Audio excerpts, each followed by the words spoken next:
How much are you talking, sir? 300. You owe him 70 grand. Welcome back to Living Life Barefoot. We recently had something happen to us that is really interesting, and the world really works in mysterious ways. So there's a local Amish guy that we do business with that I met one time, and we went into his place of business and we had a conversation with him about, we're interested in raising food organically and just kind of our lifestyle. Really nice guy. And that was really the only conversation that I had with him, maybe 10 minutes. I did give him my phone number because I'd ordered some product from him and it was going to be a few weeks before it came in. So, and I told him a little background about our personal life. And if those of you that aren't familiar, I do have a law enforcement type job. And so I'd mentioned that to this guy. We've been kind of reluctant to share about this little story, but I don't know.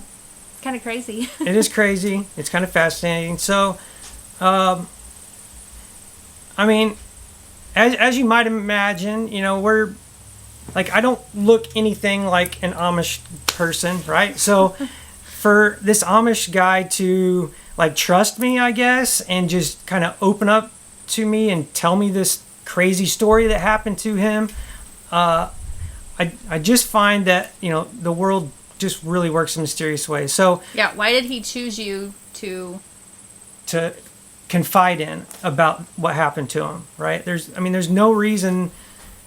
He has his entire community that he could have confided in, or, people that he knows a lot better. Like I said, I'd only met the guy one time. So we'll just get into it. So we met with him that first time. He ordered some product for me, and he told me it wouldn't be in for a couple weeks. Like a week goes by, and my phone rings, and it's him.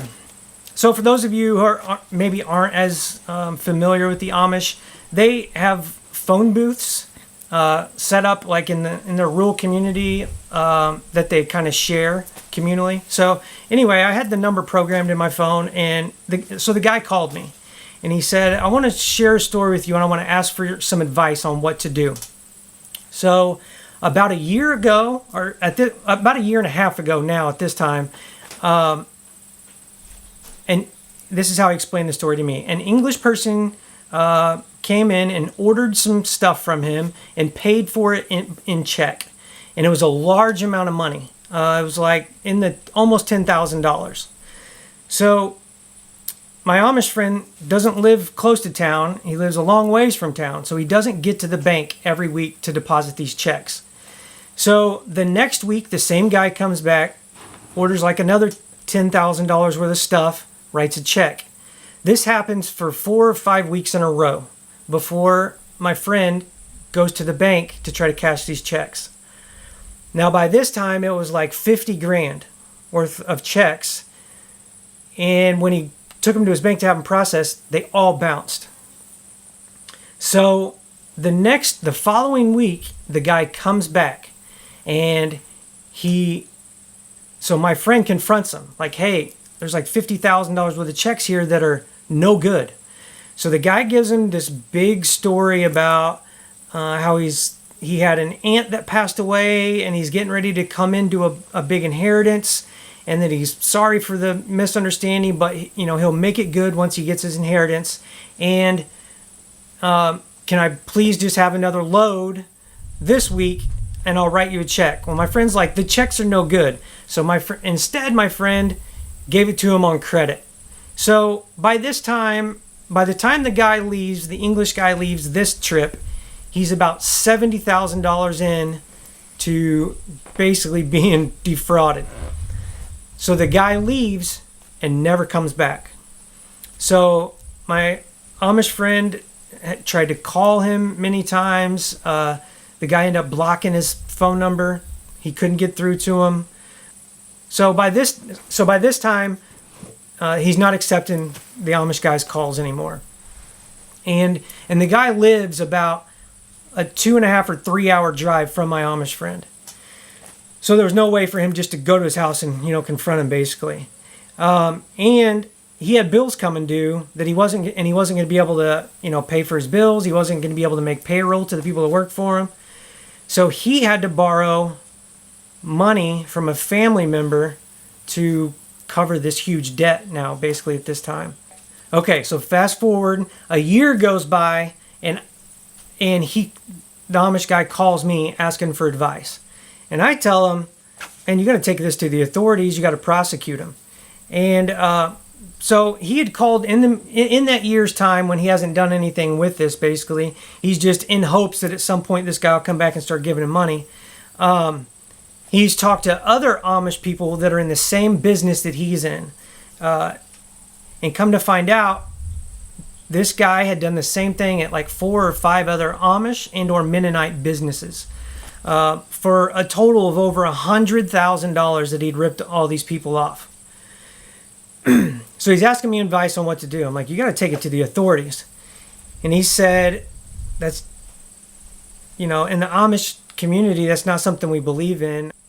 They're not supposed to judge other people. That's in their mind, that's God is the only one that can judge other people. So they don't get involved with law enforcement. They definitely don't get involved with the court system or lawyers or any of that kind of stuff.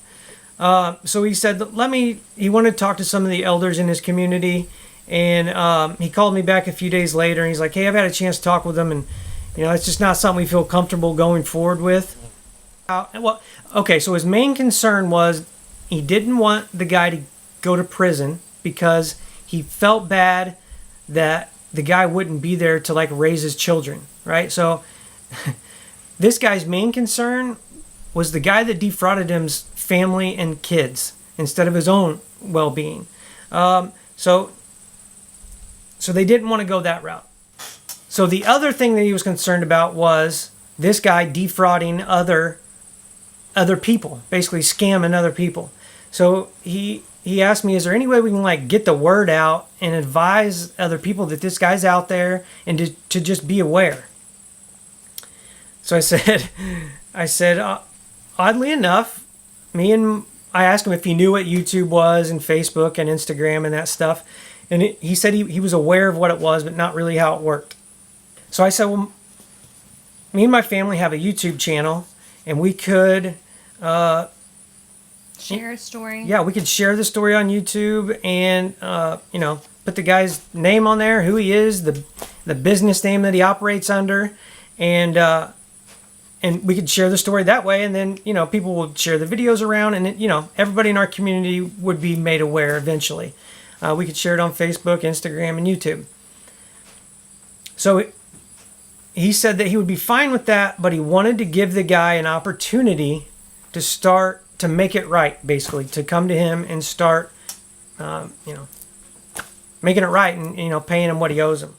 So in the next couple clips, we'll show you what we came up with. And basically what we did was I tried to call the guy, and it went to voicemail, so I left him a voice message. I then followed the voice message up with a text, and so within the next 15 minutes, we had a phone conversation. We'll show you that clip now. Yes, sir. Hey, is this? Yes. Hey, my name is Corey. So I'm doing I guess you could call it maybe a report on some Amish people being defrauded out of around $100,000 in. Well, I don't think it's been that much, but maybe it is. I don't know. Okay, so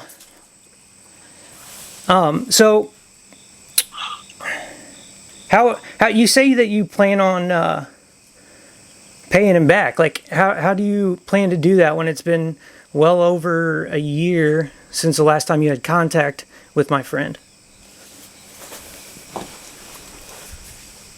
Well, I've had to shut my business down because I've just kept getting burned. And I've got several $1,000s owed to me. You have how much? I have several $1,000s owed to me over people trying me bad checks. Yeah. So I went and got a job. So why did you strategically target Amish and Mennonite? It was a strategic deal. How many do you think you defrauded, if you had to guess? Well, none really, because I have intentions of paying every one of them. Because what? I'm sorry, did you cut out? I have intentions of paying them all. You have intentions of paying them? Yes. Is there a time frame on when you intend to have them paid?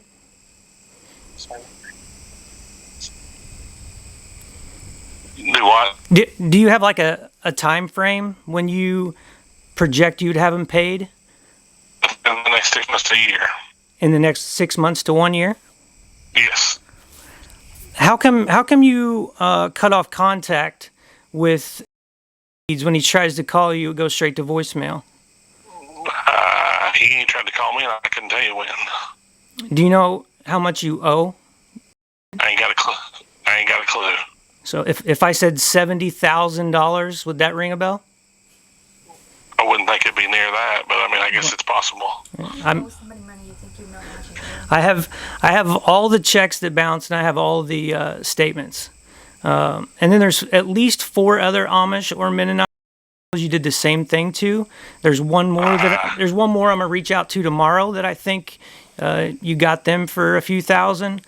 So the total's over 100,000, and it's and one of them's out of state. So this could be considered a federal crime since you committed this crime spree in multiple states. Are you aware of that? No.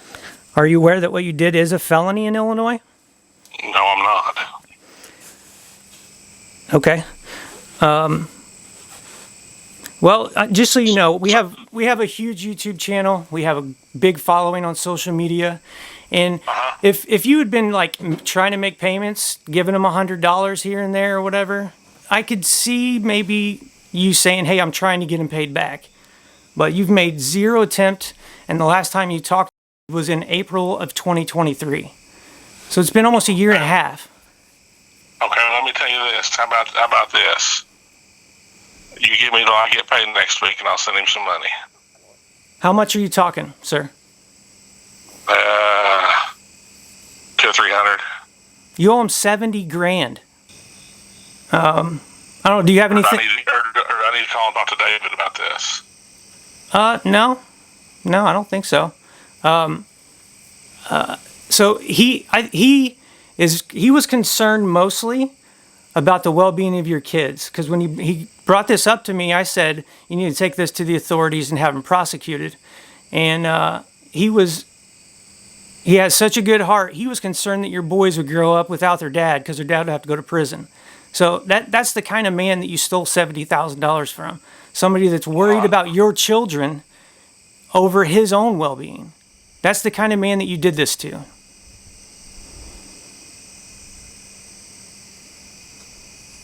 I mean, do you even feel bad or feel? Yeah, I feel awful about it. I mean, there's a lot more to this story that I inherited when I bought this business.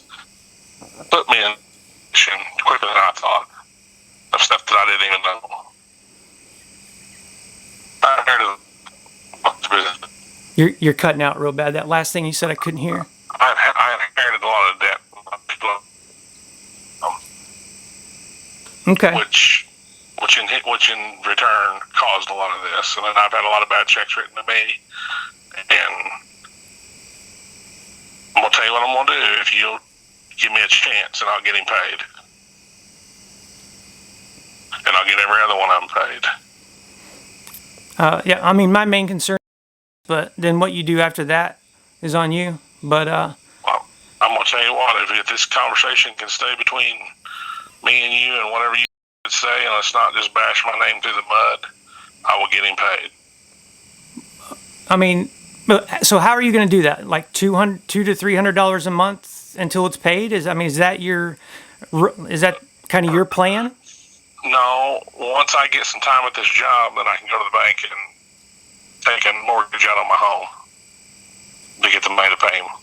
Is my plan. But I have to have a little time at the job before the bank will do that. Do you still live at the same address that you was running your business out of? Yes. And how much equity do you think you have in that home? I mean, I would say I'm gas and price of homes, 150. Really? Is there a lot? I don't know what dime on it. Is there a lot of land there or something? No, quite a bit. Yeah. Okay. I'm gonna bring this up and see what he says. But I mean, you're gonna have to make some real strides to getting him paid. Okay. I'll send him something next week. Okay. So are you interested in talking to him? Yes. Do you have his number blocked? Can you unblock it? If I don't realize I did it because I didn't do it intentionally. Yeah. When he calls from his number, it goes straight to voicemail. Okay. No, I'm interested in talking, or I'll call him. I'm at work. Call him in the morning. I'll call him. I'm gonna call him first thing, and I'm gonna tell him what you said. I mean, he's tried to make contact many times over the last year. Anyway, I'll call him and I'll tell him about our conversation, and we'll see where we're gonna go from there, I guess. I appreciate you calling me back, though. I appreciate your honesty. I mean, I'll be honest. I want to make this right. I'm sorry. I want to make this right. Okay. Well. So I mean, all I'm asking for you is give me. I mean, I understand it's been a year, but give me a chance to make it right. I've had a lot of things go against me, and I'm trying to fix them. Okay. Well, I'll have a conversation with him, and I'll be in touch. Okay. Well, can I call him in the morning? Is that okay or not? Just wait. I'll have him call you if he wants to speak with you. He was very upset this morning when I was on the phone with him, and he's a super kind man, and I think that you realize that, and you were a slick talker, and you talked him out of $70,000 worth of product, and he just, I don't think he even really wants to speak to you, to be honest, but I'll ask him.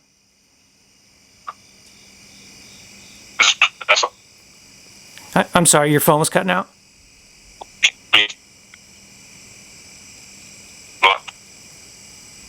You must got real bad signal right now or something. I can't hear you. I said if we keep this between us, I'll get him paid a whole lot faster. Okay. I mean, yeah, that's the whole goal. Is to get. I mean, as long as we just kind of keep this between all of us, and I'll get everybody paid the whole money too. But as long as I don't have everybody and their brother every time I turn the corner looking at me like I'm a bad human, then I can get this done.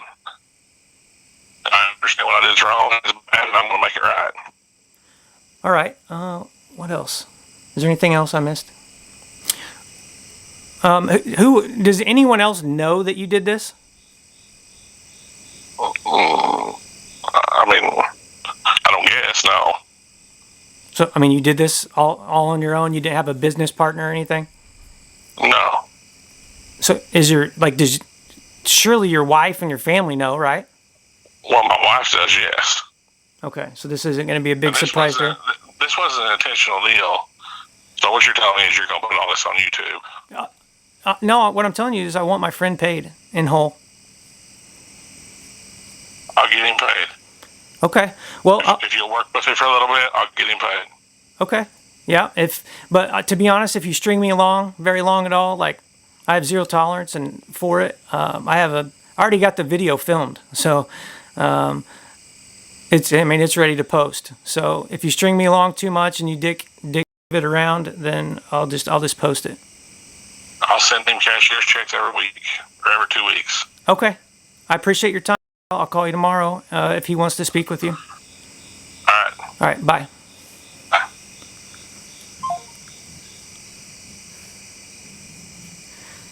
That was crazy. It was a pretty intense phone call. It was. So as you can see, I was really nervous, and I don't really know why. I think I was nervous because I didn't want to mess it up. And I wanted to make sure that, I mean, the end goal is, that my friend gets his money back. And, because currently he is still paying interest on the loan that he had to take out to keep his business from going bankrupt. So, it's a terrible situation. And, I just wanted to make sure that I got it right. And hopefully I would, start paying our friend. Okay, so that video was shot almost 2 months ago. And here's the update. The update is 5 weeks in a row now, our Amish friend has received payment from the guy. There was, a set amount of money that the guy agreed that he'd be able to send him every week.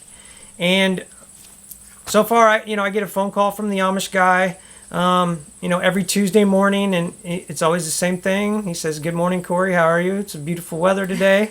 And I received the money order from the guy. I want to add that everything that was set up between you and the guy, because the Amish guy didn't really want to have a conversation with him. He doesn't really want to have anything to do with him. Yeah.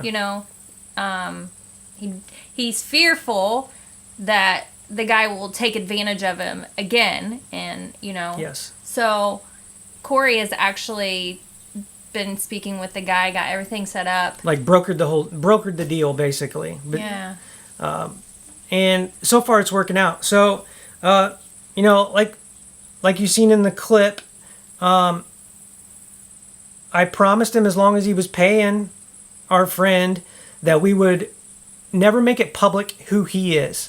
That was his fear. And that was honestly the leverage that we had to get him to start paying. So, I'll always keep my word on that, I'll never make it public. I won't ever release the guy's name or the business that he operated under. So as you've seen in the clips, there were some parts that were bleeped out. It was bleeped out because it was the business name that he operated under, and I promised him that I wouldn't do that. So, the amount of money that he's paying the Amish guy back, he's gonna have to do this for 10 years to have it all paid back. But so I think at last week's phone call, when the Amish guy called me, he said that he wanted me to text the guy and to tell him that he was grateful and to thank him for keeping his word and for, sending the money orders every week. So the point of the whole story in my mind is, the world just works in really mysterious ways. I have no idea why the Amish guy, I guess chose me to help him with this situation. And how, we didn't know how it was going to turn out. Yeah, I had no idea if we could even help. But yeah. Anyway, I'm glad it worked out, and I'm glad it's we achieved the goal that we set out to achieve, which is to help our friend get paid back the money that was stolen from him. So I don't know what the moral of the story is. Don't take checks from English people. Just help your fellow Right. man. I don't know. Yeah, Just be kind. Man, it's so easy. Don't take advantage of people. It's wild how that guy took advantage of all of those families. It's crazy. Yeah, I can't imagine how he was sleeping at night. And honestly, I hope that he's more at peace now, I guess, that he's paying these people back. I hope he feels good about the situation. I hope he's thankful that our friend didn't want to take this to the authorities. That amount of money, and it was even in different states that the guy was operating in. So it's a huge deal. Like I told him, in the call, this is a serious felony that you committed. So you need to be thankful that these people aren't taking it to the authorities and that they would rather resolve it this way. Anyway, I hope you enjoyed that little saga in our life for the last couple months. If you have Amish people in your community, maybe have a conversation with them. Tell them to be aware of people buying large quantities of stuff with them with a check, and make sure they get to the bank a little more frequently. That way they get a heads up if people's bank accounts ain't good. You know, it was a lot of money that piled up real fast, and it was just an awful situation. But Things are looking good. things are definitely looking, you know, much better right now for, I believe, for all parties involved. So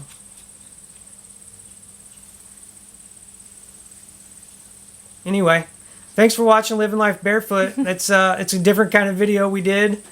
Share it around with your Amish friends that don't have phones to watch YouTube on, but I don't think they watch YouTube. yeah, just share it around. Share the video. If you're not subscribed, please hit the subscribe button.